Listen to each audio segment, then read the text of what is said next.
Tadi terakhir tuh kita bicara mengenai dari 26 city yang ada di Indonesia dari tier 1 sampai dengan tier 3 saat ini dengan 500 gerai. Ada rencana buat penambahan lagi atau tidak? Karena kan sekarang mungkin lebih kepada lebih baik di Jawa ya, kemudian Bali, ke Lombok gitu ya. Betul. Indonesia kan Sabang sampai Merauke yang masih banyak sekali sebenarnya bisa ditawarkan begitu ya rasa yang dimiliki oleh Tomorrow. Ya, karena kita pernah survei sebelum bikin Tomorrow Coffee, Indonesia sebenarnya ada coffee shop, ada cafe resto kurang lebih ada 50.000 store. Ini di seluruh Indonesia. Dan target tahun ini Tomorrow Coffee target ke 1.000 store. Nah, 1.000 store? Tahun store. ini atau tahun ini? Tahun ini. Tahun ini tinggal 7 bulan lagi berarti. Betul. Kita secara science store sudah lebih dari 600 store. Sudah open di 500. Jadi sisa 300 store kita tunggu kita open. Itu memang original Tomorrow yang mengekspans ya? Tidak ada kemitraan atau misalnya franchisee atau kerjasama dengan pihak lain atau seperti apa? Kita barusan buka kemitraan dari bulan November tahun kemarin. Jadi sekarang kita hampir sudah ada 100 mitra di seluruh Tomorrow Coffee. Oke, makanya ekspansinya lumayan cukup getol gitu ya, sampai panjang sampai bahkan sampai ke 1.000. Nah kalau kita balik ke masa di mana Tomorrow ini diciptakan, mungkin banyak yang tanya juga ini sebenarnya punya Indonesia atau produk mana sih Tomorrow ini? Kita gitu buatan ya? di Indonesia. Gitu. Jadi yang ini toko pertama dari Indonesia. Toko pertama di mana? Pak Super? Di Pertama Pluit kali. Landmark di Jakarta Utara. Oke, itu Ya. tahun berapa itu sih? Tahun 2022 tanggal 9 bulan Agustus. Oke, Agustus 2022 Tomorrow ada pertama kali store-nya di situ gitu ya. Dan ini adalah ini adalah brand lokal berarti kita bisa bilang gitu ya, karena dibikin dan di-build up adalah di Indonesia. Betul. Tapi nggak cuma di Indonesia ternyata, sekarang sudah expand ya ke beberapa negara. Sudah kemana aja Pak? Kita sudah expand ke Singapura dan sudah expand ke Filipina sama China market. Ya, sekarang sudah 3 negara. 3 negara. Betul. Ini seperti apa kalau dilihat dari antusiasme? Apakah kemudian taste yang dibawa atau yang dimiliki atau yang selama ini dicicipi oleh masyarakat Indonesia dibawa dan diperkenalkan juga di negara luar, ataukah tetap harus ada R&D juga gitu dilakukan ya? Oh, orang Singapura sukanya apa sih? Orang China lebih favoritnya apa sih? Seperti apa yang dilakukan? Betul, kita akan sesuai kebutuhan dari masyarakat dari masing-masing negara, Bu. Indonesia kita creative special menu dari gula aren. Nah, jadi the best selling product adalah Tomorrow Aren Latte. Nah, terus ke Singapura karena mereka negaranya sangat concern ke sweetness. Jadi kita juga light sugar di masyarakat di sana. Sama matcha sama coklat mereka lebih suka. Filipina sama China juga masing-masing yang beda. Jadi kita akan sesuai kebutuhan dari masing-masing negara. Of course kita dari R&D juga sediain untuk yang masing-masing negara. Kalau tadi lebih concern ke masalah toleransi gula lebih ke Singapura, kalau di Indonesia kan gula aren karena itu memang salah satu flavor, jadi love flavor ya. Kalau Filipina dia lebih seperti apa sih tren ngopinya masyarakat Filipina dan juga China sendiri? Kita lihat Filipina mirip sama di Indonesia. Mereka juga suka gula aren sama latte. Flavor juga begitu ya. Mereka juga karena di Asia countries. Ya. Kalau China juga sama punya apa cara ngopi atau pilihan ngopinya seperti atau budaya ngopinya seperti apa? Kalau di China mereka lebih banyak ke innovation. Jadi karena China ada bisnis di customer lebih suka tea, jadi kopi sama tea banyak bikin mix dengan yang new menu di sana. Karena banyak macam yang tea nih. Dan innovation cukup bagus. Ada setahun mungkin beberapa coffee shop ada 200 SKU atau 100 SKU. Sehingga kita juga belajar banyak dari innovation dari sana. Kita bisa implementation di Indonesia sebagai ide. Nah, tantangannya dalam membangun bisnis kopi di luar itu seperti apa Pak Super? Kalau compare to Indonesia, China juga satu negara yang besar juga ya, sama seperti Indonesia juga begitu. Nah, berbeda mungkin dengan Singapura dengan sizing yang jauh lebih kecil. Seperti apa terutama China sih sebenarnya untuk bisa menggrab pasar di sana? Tantangannya, of course, tetap karena kita F&B beverage harus yang enak. Ini yang nomor satu. Ini dengan konsisten kita yang bikin produk. Nah, jadi tantangan pasti nomor satu ke sana. Kedua harus ada affordable price.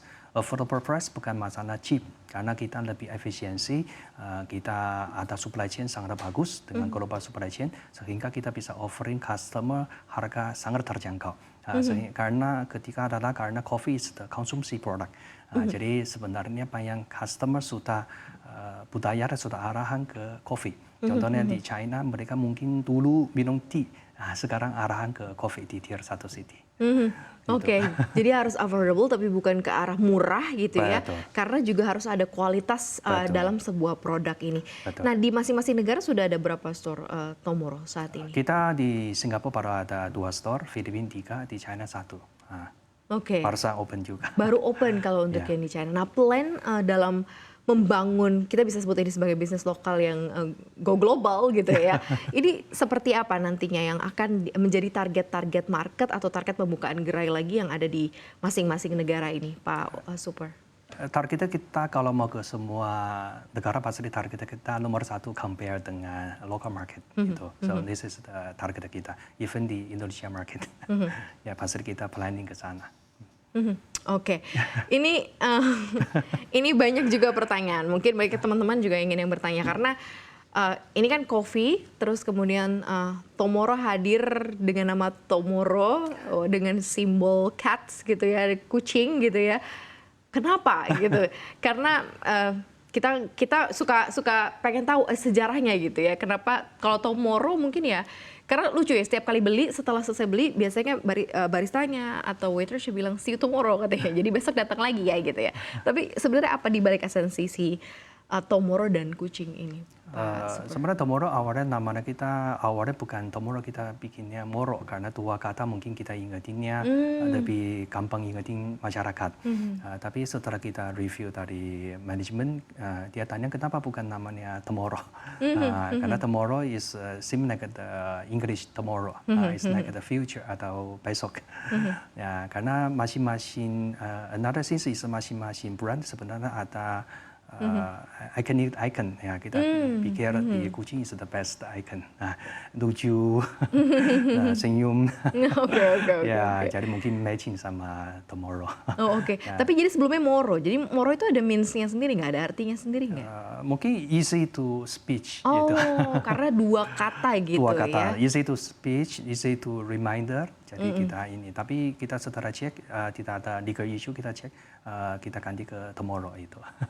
Oke, nah sekarang kita coba lihat bagaimana bisnisnya Tomorrow Cafe ini running di Indonesia saat ini, day by day-nya seperti apa as a business, growth-nya, pertumbuhannya begitu ya kalau dilihat per tahunnya. Terus kemudian kan karena ada kemitraan biasanya kan ada sudah dihitung ya berapa lama akan break even point, berapa lama kemudian nanti bisa bisnis ini running dengan permodalan awal join kemitraan. Ini seperti apa Pak Super? Kemitraan ini sebenarnya dia investment kurang lebih satu store dia 800 sampai 1 M tergantung yang size. Dan kita sudah jalan dengan 60 mitra yang sekarang sudah open. Yang best mitra mungkin 6 sampai 8 bulan dia bisa break even dengan best performance lah. Tapi ada yang lama juga karena dia butuh pick up itu, butuh sales. Jadi average kita kemitraan antara 12 bulan sampai maksimum is 15 bulan. Karena investment dengan satu coffee shop dia kontraknya biasa 3 tahun. Kalau lebih dari situ kan dia tidak profit itu. Jadi kontraknya 3 tahun begitu ya, setiap 3 tahun nanti akan diperpanjang kembali begitu ya, dilanjutkan kembali.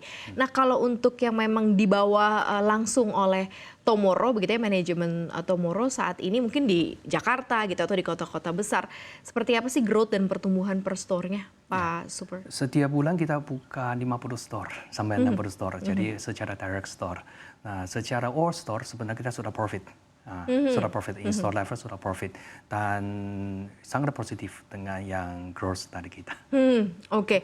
Untuk penjualan per hari gitu ya, ini seperti apa levelnya? Apakah memang bisa dikatakan bahwa kita bisa menjual memang kayak 200 cups per hari gitu ya? Atau mungkin seperti apa track yang selama ini mungkin dicatat oleh Tomorrow dalam penjualan? Kalau secara break even atau yang profit lebih adalah di atas 200 cup sampai 300 cup. Kita di atas performance ini.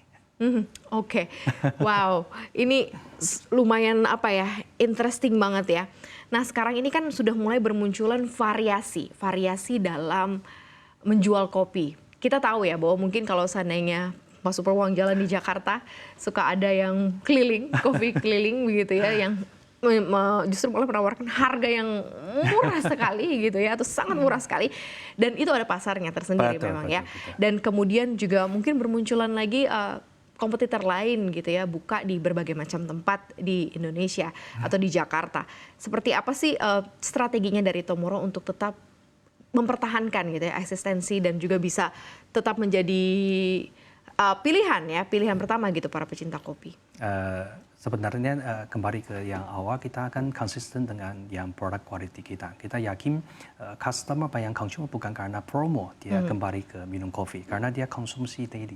Itu. Karena dia pasti lebih ke taste. Sangat penting sekali. Karena kopi dari 15.000 sampai 20.000 ya pasti ada consumer yang beda. Tapi sangat concern ke taste. Kita sangat yakin dengan ini. Karena di bawah harga di luar yang kita pasti turun kualitas. Jadi kita mau selalu jaga kualitas. Jadi kualitas itu nomor satu. Nomor kedua adalah kita kreatif, adalah innovation product. Setiap tahun kita ada 60 SKU kita akan launching. Wow, banyak loh. Jadi setiap bulan ada 4 SKU kita launching, bikin banyak varian SKU launching. Kita base by oat milk, kita by fresh milk, kita by coconut milk. Even kita keluar master SOE untuk yang specially tea coffee, untuk yang coffee lovers, untuk high standard coffee. Kita ada semua varian. Ketiga adalah kita ada supply chain, global supply chain. Kita sendiri punya roastery factory, sehingga harga biji kopi kita bisa sangat konsisten dan jaga yang bagus. Oke, tapi sejauh ini kalau dilihat dari customer-nya, customer baru tetap datang atau memang loyal customer dia akan terus datang? Jadi sekali datang tuh dia akan datang lagi atau seperti apa yang? Kita ada APP, kita bisa tracking loyal customer kita setiap bulan, repeat order cukup tinggi sekali. Oke. Compare dengan index. Of course kita setiap bulan juga ada new customer masuk terus. Karena kita punya banyak promotion offline, promotion online, dengan partner, delivery, semua kita ada, sama banking. Kita juga ada. Oke, ini semuanya sudah memang bisnisnya hulu ke hilir ya, jadi semua sudah diperhatikan. Nah, seperti apa kemudian, kan setiap bisnis sekarang ini concernnya to sustainability, untuk keberlangsungan, untuk lebih menjaga alam gitu ya. Seperti apa concerns dari sustainability ini juga dimiliki oleh Tomorrow Coffee? Betul, soalnya kita ada satu software khusus untuk QC quality control. Jadi untuk quality control kita sehari adalah 4 kali checklist untuk setiap dari opening store, break, sore sama closing store. Ini sebagai quality control dari sisi kita. Ini untuk menjaga kualitas konsisten. Terus kita juga seluruh Indonesia punya tim untuk cleaning, untuk menjaga kualitas. Kita sangat concern untuk customer feedback juga. Karena kita tahu human pasti ada error atau ini. Tapi kita first time contact ke customer untuk yang perbaiki dengan masalah itu. Itu yang kita sekarang jalankan. Oke, sangat menarik sekali berdiskusi bersama dengan Pak Superwang. Sukses terus untuk Tomorrow Coffee dan berbagai macam ekspansi serta rencana-rencana ke depannya gitu ya. Selalu memberikan kopi terbaik untuk masyarakat Indonesia. Terima kasih CEO Tomorrow Coffee Superwang sudah hadir di Closing Bell CNBC Indonesia. Thank you Bu Maria.